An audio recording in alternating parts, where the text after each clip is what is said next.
আমরা তো উপস্থিত ছিলাম না, ওনারা বাইকে করে যাচ্ছিলেন টোল প্লাজার আগে, যেটুকু আমরা শুনছি, ফিজিক্যালি দেখি নাই। এই একটা পিক আপ মাইক্রোকে মারার পরে ওনাকে মেরে চলে গেছে,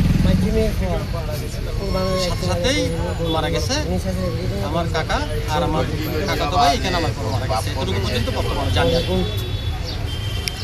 কি জানেন? আমরা তো হাজারে গেলে ফোন করছে, ওর বাবা অ্যাক্সিডেন্ট হয়েছে। এখন অতটুকুই জানি, মূল বিষয়টা আমরা এখনও জানি না। এখন আসছি, কথা বলতে হবে, কথা বলে জানতে পারবো আসলে কী হয়েছিল। আমরা অ্যাক্সিডেন্ট হচ্ছে, ওর বাবা আর ভাই দুজনে বাড়ি যাচ্ছিল।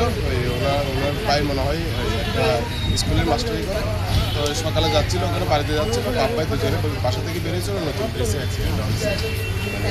দুজনে ভাইয়ের বাবা এক্সপোর্টেড করছে, বাইকে এখানে নিয়ে আসছে। বলেন। একটা পরিবারের মধ্যে দুইজন মানুষ যদি চলে যায় তাহলে পরিস্থিতিটা ঠিক কিরকম হতে পারে আপনারা অনুভব করতে পারছেন। অবশ্যই অনুভব করার মতো আপনাদের পরিস্থিতি থাকা দরকার। আমি তো কি বলবো, আপনি বলেন, আমি কি বলতাম। আমার বড় ভাই চলে গেছে, আমার বাপ চলে গেছে। উনি কখনোই আমার শ্বশুর ছিল না, উনি ছিল আমার বাবা। উনি আমার বাবা বললে বাবা। আমার শ্বশুরের মানে আমার শ্বশুর বলেন, ভাই বলেন, আমার বড় ভাই। বিশ্বাস করবেন না, আমরা একটা সার্টিফিকেট কোথায় বলতে পারি না, আমার বড় ভাইয়ের কাছে সব কিছু থাকে। যে আমার বড় ভাই বলবে যে এখানে প্রত্যেকটা জিনিস ওনার কাছে বোঝানো থাকে যে ভাই আমরা কিচ্ছু বলতে পারি না। বিশ্বাস করেন, সব কিছু ওনারা দুইজন ফলো করে যে আমাদের, ওরা দুইজনেই আমাদের সব, ওরা দুইজনে আমাদের দুইজনেই কেমনে আমাদেরকে একা করে চলে গেছে, আমরা কিচ্ছু বুঝতেছি না। সজ্জন এবং বিনয়ী একজন শিক্ষক আমি হারাইছি আজকে। আমি স্কুলে দায়িত্ব করতে গিয়ে আমি কোনোদিন এরকম বিনয়ী শিক্ষক আমি আর দেখিনি। সবসময় প্রত্যেকটা কাজে সিনসিয়ারিটি দেখাইছি।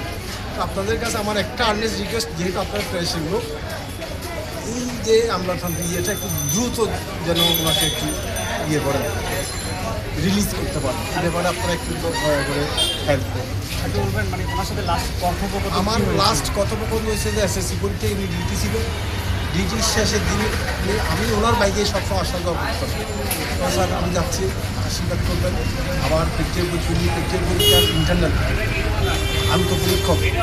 আর ঠিক আছে 7 তারিখ দেখা হবে, দুর্ভাগ্য 7 তারিখ দেখা হবে।